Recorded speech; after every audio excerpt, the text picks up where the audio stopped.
大家好，非常收看今日福气类的个节目。今日大家咧讲嘛，个咧，大家会当有兴趣哦。你讲的系精油，大家有听过，不过精油的用引用有嘛个效果当发现你今日绕墙都系推案依然加以可个主人罗嘉玲先生分享。大家好，我是罗嘉玲。分享欣赏吼。今天有一种看到老朋友的感觉，老朋友的感觉。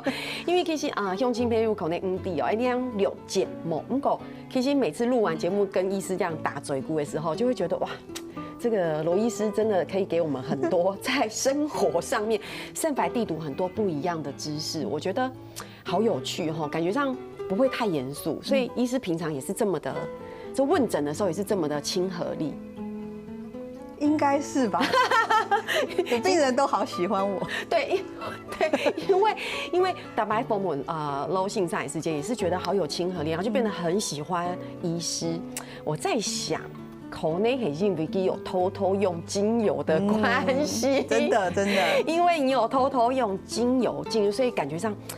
很有亲和力，人缘又很好，所以今天你今天不是来讲什么麻疹疫苗，我们今天要让大家好好来小改精油，所以医师偷偷其实是光明正大的用，其实用那种芳香精油安用改东西，其实我们平常在过去的历史里面就常常用了，对，像大家一定有在用什么虎标万精油，超爱的，然后。白花油有那个其实都是精油，它去掺在里面得到的一些我们讲提神啊，或者是止痛啊、消炎、驱虫这些效果。对，而且上期起了静心梦给后也时间会打扣了，有没？勾一掉太阳穴，黑毛是皮，他就觉得好像好喉，所以这也是精油的概念。对哦，我们利用植物的成分来达到它的效果。该。其實我相信動到嘅鄉親朋友平常時打又用精油嘅機會，而且搞不好2下都不下就有點精油燈啊什麼。可是台家會問，會覺得說精油其實有，你台家有時候會標榜說是純正。上期台家會講，你可以應該係純正嘛。其實我們還是要分辨，對不對？這個很辛苦，很困難。但是一般來說，大家一定要搞清楚的，就是說香精跟精油的差別。對。那主持人要不要試着聞一下？對。其實我覺得我一定聞得出來，我有信心。不過老鄉親朋友咧分享哦。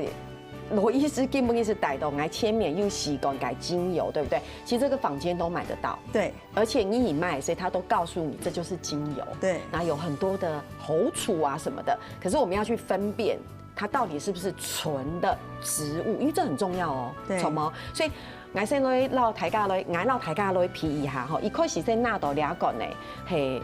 白色的，所以信上还没有告诉我，还蛮让我来讲俩系唔系纯的哈，所以让大家分享，因为精油钙哈打开的时候听一下，这个是那个医师讲的，我现在如果打不开，我会很紧张。好，先来品一下，轻轻的闻一下，好，我必须承认这就是精油的味道。而且有时候伤心椅那个作用啊，按摩的时候，夯落去也会有这种感觉上很舒缓的味道。好，所以但你这两罐味道是我的意思，它是闻看这么神秘是不是？对好哦，你也会觉得这个味道很熟悉，也很熟悉，对不对？对，这是很像的味道，对，很像的味道。但是你觉得哪一个比较能够深入你的身体？再一次，再一次。我说真的哦，我现在其实蛮紧张的，因为我如果讲错话，我觉得好像蛮丢脸的。还是我要先跟你讲，我猜。医师，你讲好了，提示你啦。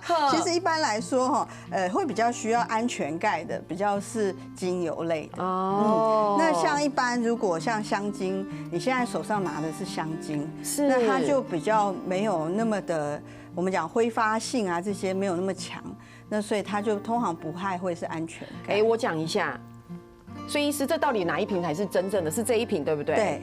哎，我跟你讲，拿到用亲朋友讲，我刚刚其实有一点点紧张，为什么？因为我觉得我快要选这一瓶了，你知道为什么吗？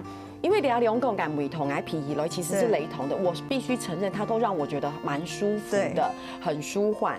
然后我觉得这一瓶的味道蛮浓。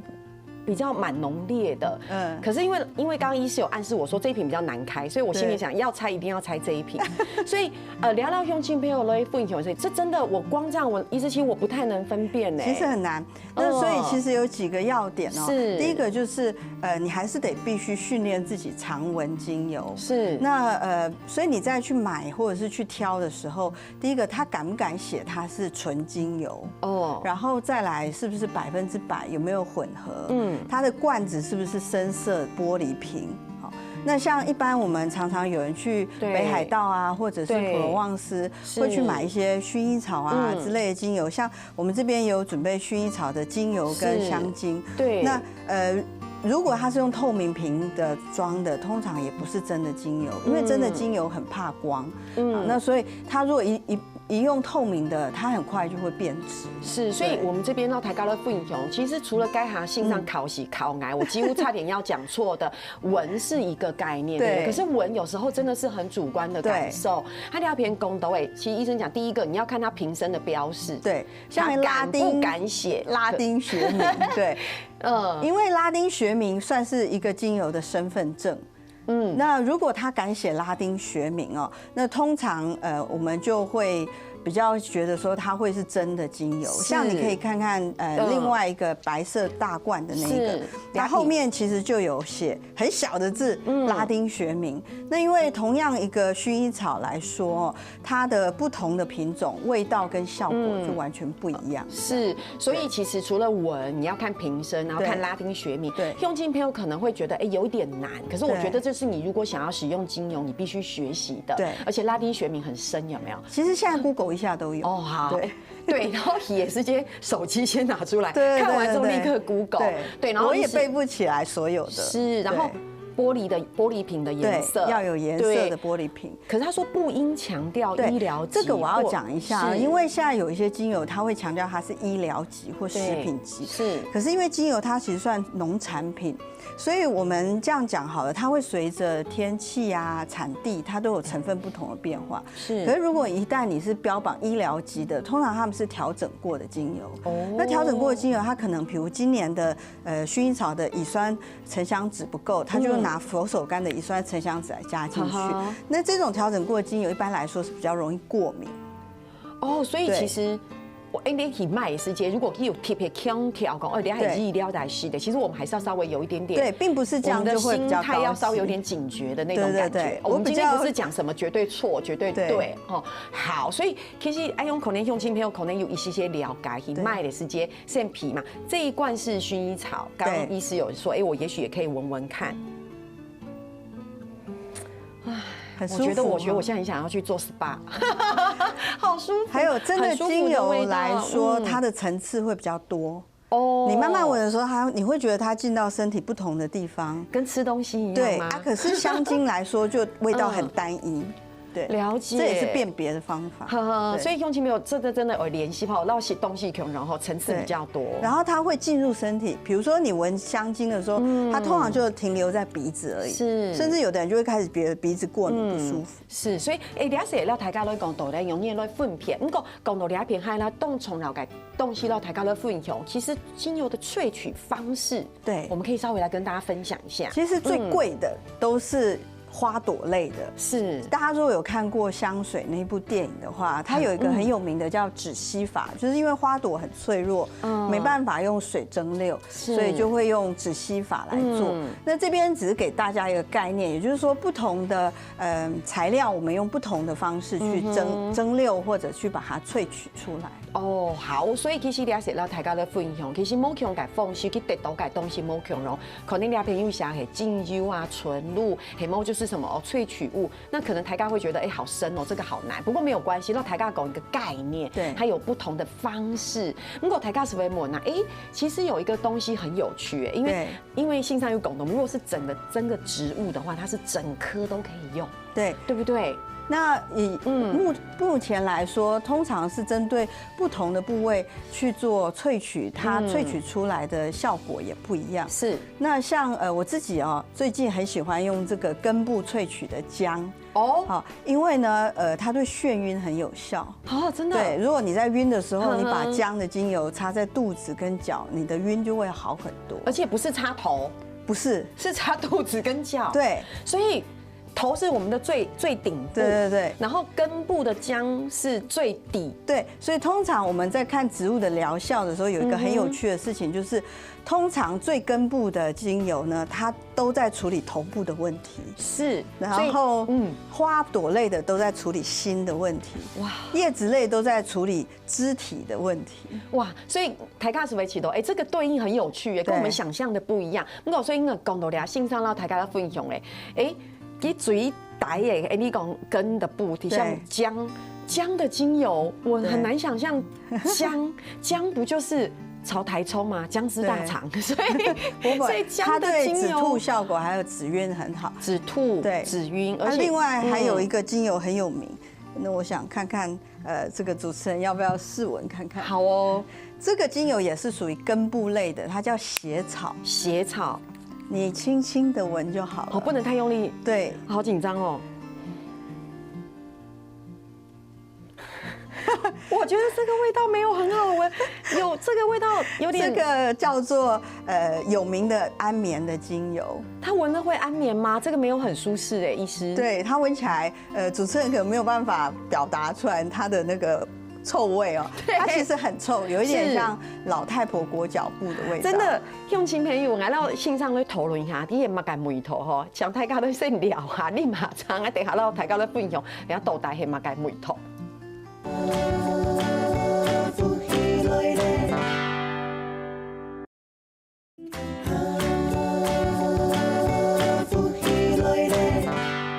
今日要讲到罗咖喱线上那个节目第一读到大家都分享精油。信上，我刚刚进来这个摄影棚的时候，我觉得我进来了一个芳疗室，够黑，我现在觉得这里蛮臭的。其实刚刚提到的血草精油，在2次世界大战期间哦，很多士兵因为在战场上心理受创很多，睡不着。其实血草精油在当时帮助了很多人。那血草精油虽然它臭，但是当它稀释到很低的浓度的时候，安眠、镇定，甚至抗癫痫的效果很好。是，对，那它很适合跟昂贵的花香类，比如黄玉兰配在一起，会非常的香。非常的香，因为我们讲，你确定它会非常的香？你知道世界上最贵的香水原料叫龙涎香，龙涎香是鲸鱼的排泄物，当它在高浓度的时候都很臭，可是在很低浓度的时候很香，所以很香的精油都有这股特色。我觉得我们人类真的很有趣，对，你看鲸鱼的排泄物，然后它会非常的臭，但是经过稀释或什么，它会非常的香，然后它有它的功效。对，你看我们喝咖啡也是，有没有麝香猫？一定要喝得很奇怪，你知道？老师，医生，你知道我意思？就是我觉得人类会去找到这样的东西，所以刚才讲到一个血草，对，它其实也是稀释过后，其实它的味道是舒缓，而且它在镇定脑波的效果很好。对，因为我刚才是熊嘛，是讲我俩水唔听，我水唔谁心脏那该不爱皮，我更睡不着，因为不舒适。太臭了。可是当然呢，我刚刚闻的是一罐的，对。但是如果就像信上讲，你经过稀释、尬聊嘛，改发用，它又可以镇定。对。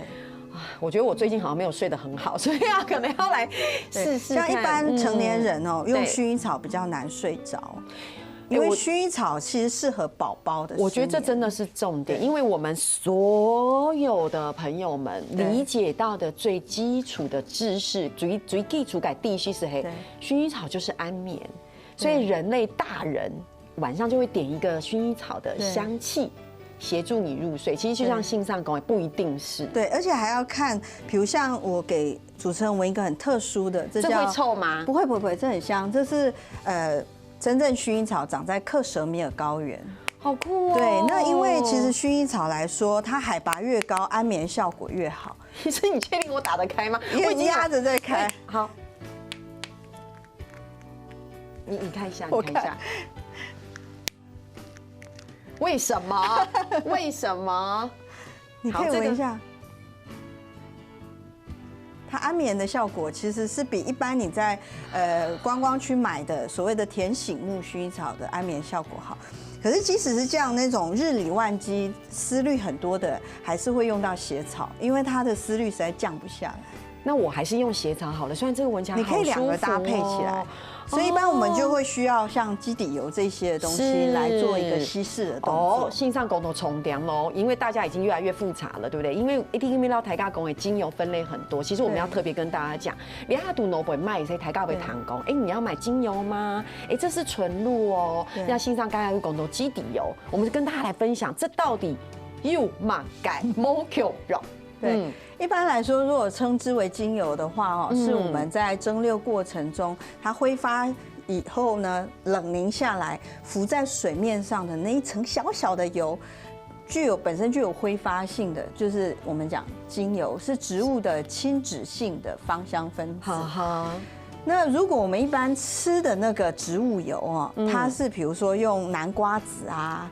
用荷荷巴果啊，或者是用橄榄算吗？橄榄对，去炸的油，那冷压炸出来的油，它本身主要是以脂肪酸为成分。那如果说像做沙拉的油，或者是煎煮炒炸，对，也都是属于植物油。橄榄油就是植物油，对对对，它是可以用来稀释这个精油的。哦，那纯露又不一样，纯露是水性，它其实是蒸馏过程中呢，我不是讲冷凝下来的吗？冷凝下来浮在上面是精油，下面的就是纯露。所以油弄起来的时候是精油，但下面的那个水，那个水是植物的水溶性成分，而且里面大概有2%到3%的精油，其实它的效果也非常好，不论是护肤或者是拿来口服调整身体。是，好，该用金朋友谈到俩是被起到讲，原来还有本哦，因为俩下其实动到改你百货公司一点都有卖安用改东西，跟你去卖生意去加水滴哦，你卖的是精油、纯露还是基底油，其实。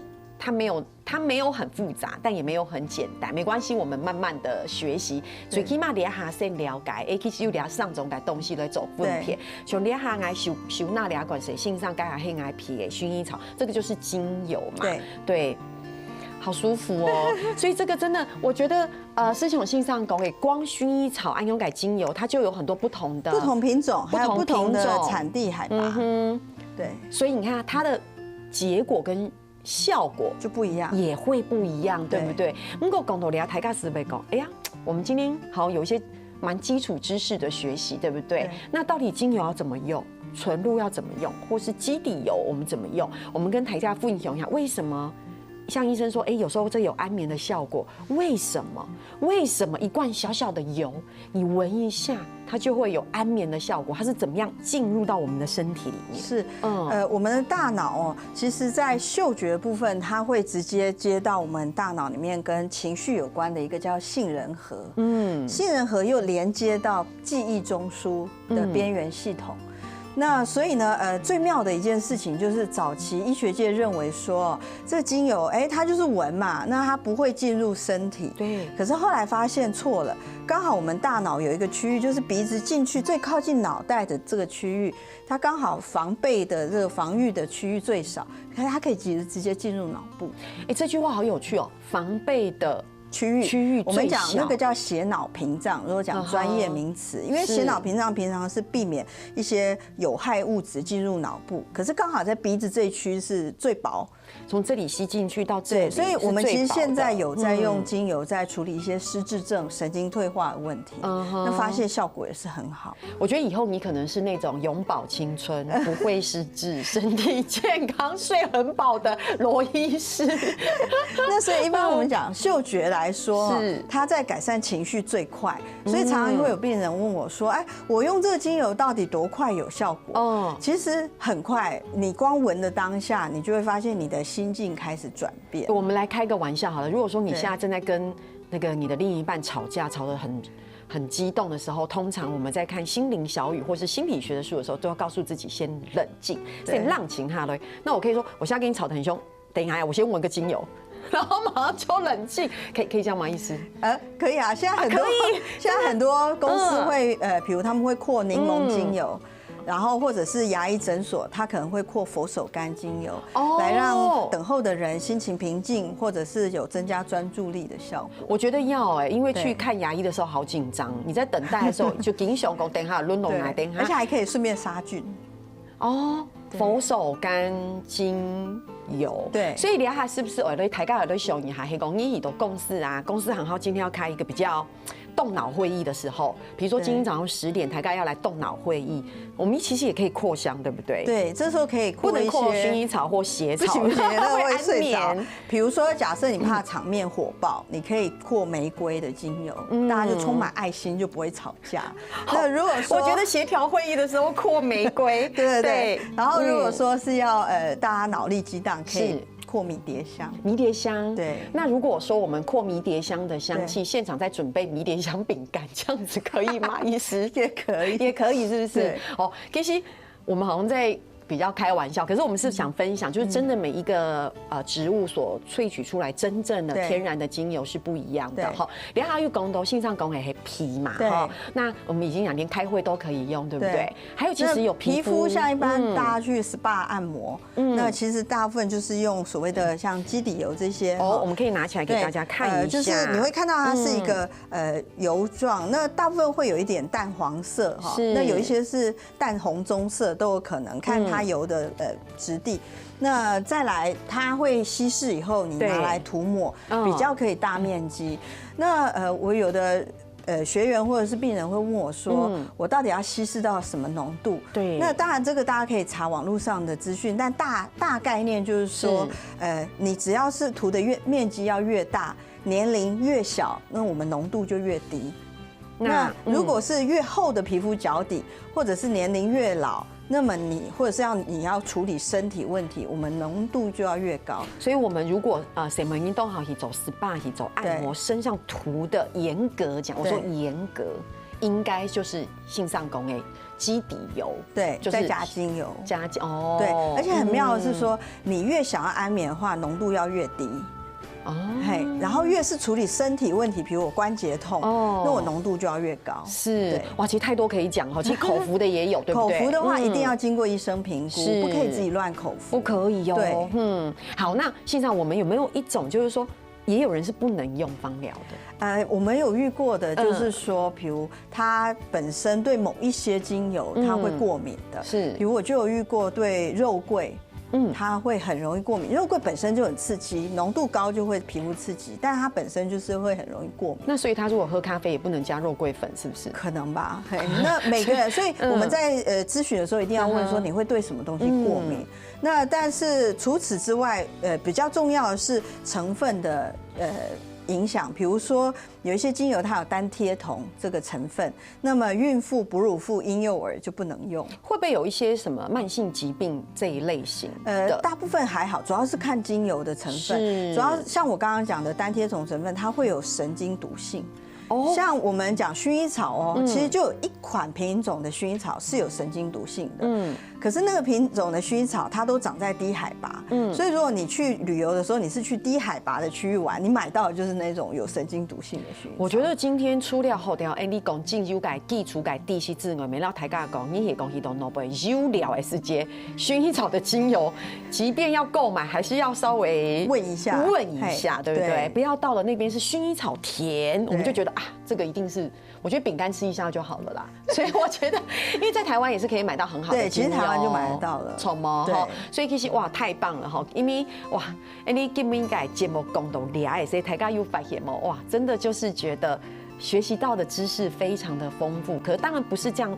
讲一下是做在讲出来的哈，还有当到有意思的东西，让大家来分享。你聊下，等下再来讲。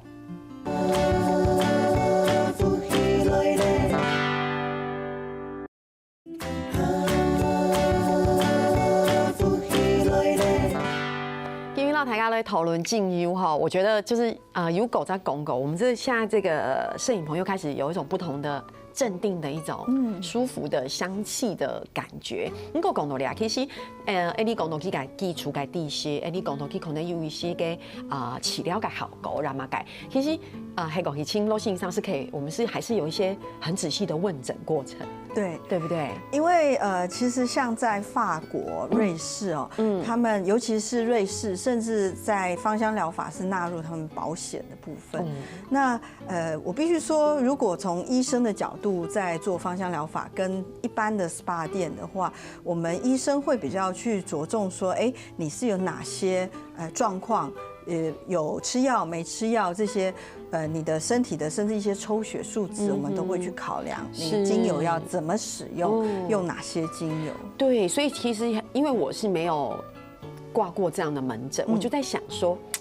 用个问诊很容易，一般你可能看到感冒，所以说线上来挑哪桶啊，流鼻水啊，还有那桶，然后医生来嘴巴张开，然后看一下，对不对？然后抽血，所以其实芳疗的问诊也是很仔细的。对，其实一般像我在台安医院的功能性医学暨芳疗门诊哦，本身的话就是你来，我们一样第一个问说你想要处理的问题是什么，是，然后再来就病史来问，还有你的身体的检查。那必要的时候，我们还是会搭配血液或者是其他影像的检查。是，比如我讲好了，我手边有好几个是甲状腺问题的病人。那甲状腺的问题呢，在芳香疗法精油的处理上，你要分亢进还低下。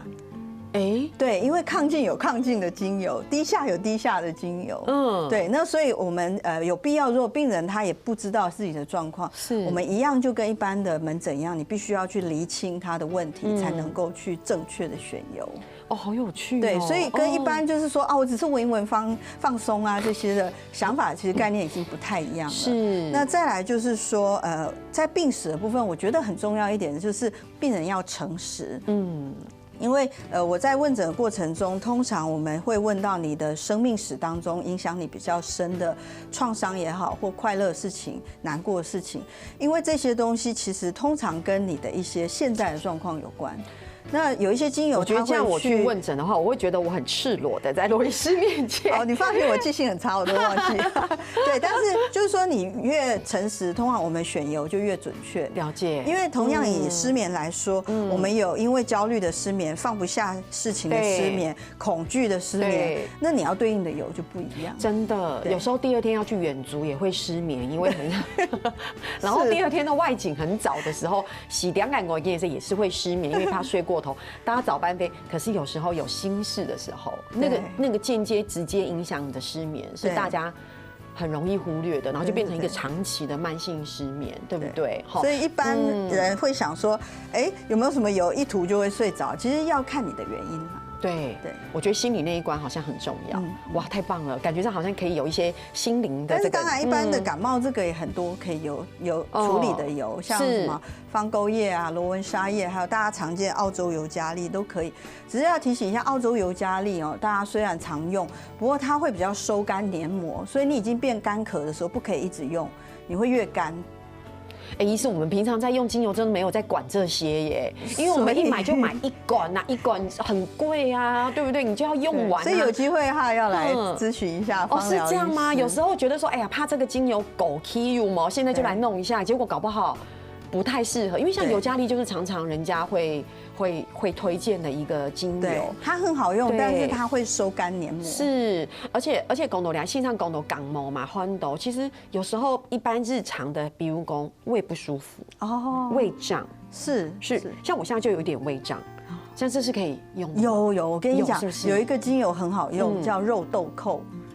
肉豆蔻这支精油呢，它甚至对便秘效果超好的。真的吗？对，它可以放松那种痉挛的肠道胃这样子。对，有时候就是会肠痉挛，就是你不是真的溃疡哦，你就是觉得好像有点胃有点胀气，然后肠子有点好像痉挛这样。对，哇，实在太神奇了。现在好像有点在问中，其实不是这样，我只是一般。对，因为其实线上有讲的，你走有就改规格，他们其实已经是这样子问诊了。对，那这跟主流医学一般你理解的区别。白话文的跟其实我们这样讲，在18、19世纪的时候，精油曾经是主流医学。因为那时候化学的药品还没有出来，对，人们只能从草本萃取出来的东西当中去寻找对人体最有效果的成分，这样子。那当然，因为化学药物很便宜，那又可以大量制造，统一规格，而且好简单哦，吞颗丸子。对，那吞颗药丸，所以我觉得在现在这个世代来说，我们会慢慢发现化学药物它所没有办法处理的事情，比如以抗药性来说，你知道现在有很多细菌有抗药性，然后我们拼命想要研发新的抗生素，都很难。没错，这个先被抵抗了，再研发新的，新的又被抵抗，再研发新的。可是你知道吗？精油没有抗药性。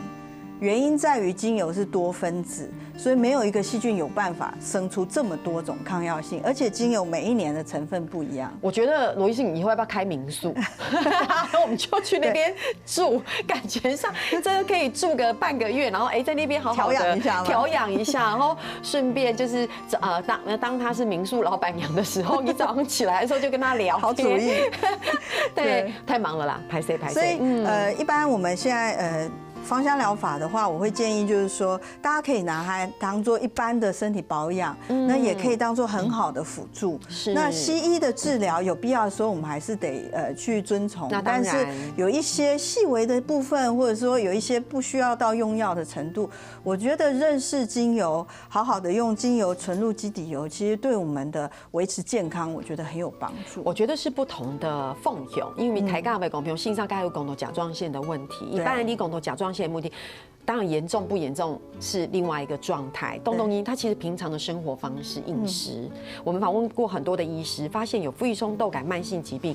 西藏狗的主因其实都会回到我们平常的日常生活的状态，就是你不管跟医生怎么聊到最后都会回到睡眠、饮食，就万病由心起。对，然后对心理的问题，因为师兄，你连访问中医师都一样，他是说，哎呦，你这个肝火旺会影响到从这里。然后到肝，然后再到胸部，到妇科，最后回归的还是心理的那一个部分。那因为以前我就很注意这一块，可是我会发现劝病人说你要放松、要快乐很难。可是比如像刚刚提到的佛手柑，那它会增加脑部血清素，你就会快乐。晚上血清素变褪黑激素，你晚上就会好睡。所以等于用精油。是去辅助跟协助我们去平衡荷尔蒙或一些脑部化学物质，用很简单的方法。是好，所以其实我想来问一下哈，因为刚才你信上有讲到基底油，就是我们也说植物油嘛，可以走得直接涂抹的。对，其实大家有想看看哦，你要想要把那个油起加了勾动你的性体挡勾，有时候是会有危险的。尤其是你又是大面积的涂抹，所以还是要注意。不过连下动流汗黑嘛改，就是说，你有痘痘，涂一下精油，我会害怕，就是好像可以，可是你如果拱癌起嘎本性，我会有点紧张。我想说已经发炎了，已经一颗很红的豆子了，然后里面又可能有一些发炎的物质，然后我还拿一个油去涂它。对，一般来说，如果基底油的话，它是。可以直接涂，可是精油就要看品相，是，比如像刚刚讲到痘痘，我通常会建议像茶树。或者是苦橙叶，或者沼泽茶树，这一种其实是纯油涂，也没有皮肤刺激性，而且它杀菌力也很好，是。那这种就可以直接涂。可是比如像百里芬、百里香、中国肉桂这种，涂上去你有立刻被灼伤的感觉，那种就不可以直接涂。所以其实还是要稍微研究一下，看它是不是可以直接涂，没有皮肤刺激性的。对，所以基本上大家来讲的是，一般生发地图好简单的，比如讲你上。你讲猎啊，还有东西，其实蚊虫咬伤是不是也包含在里面？对，对不对？我们就不一定要去买。像一般的蚊虫咬伤，甚至我们会用像依兰这种精油。那依兰很香，但是它本身在止痒的效果也很好。对，所以其实。我们刚躺性上讲到腹松豆，性上你其实讲了很多我生命中没有很熟悉的植物，但是无论如何，这些东西我们要把握一个概念，就是你一定要去区别，它一定是必须是真正植物去萃取的，而且是确定它不是有化学添加毒地毒，对不对？对，这个我们在今天节目的一开始就先让大家来给你按用改灌粮，对不对？所以考试一下哦，要注意什么？瓶子的颜色，什么上面要拉丁的原名，对。那讲究一点，甚至他会讲产地，还有它萃取的部位。比如说，有时候从叶子萃跟从树干萃，它的成分就不一样，效果也不一样。好好，对，好啦，用心朋友哈，你give me 糖豆安豆哈，是不是觉得好像背不了这么多？没有关系，我觉得如果大家网络很好用，嘿，就得扫描去清一下讯息，对，嘿，某是嘿问专业改。信上，对不对？也是可以去。对，那我们有成立一个台湾芳香医学会，那有在陆续训练，可以做芳香疗法的医师。那大家以后可以关注一下我们这个医学会。对，然后。而且呢，我们就期待信上走得开民宿，所以要到那个民宿去做，会感觉像是做那个身心疗养。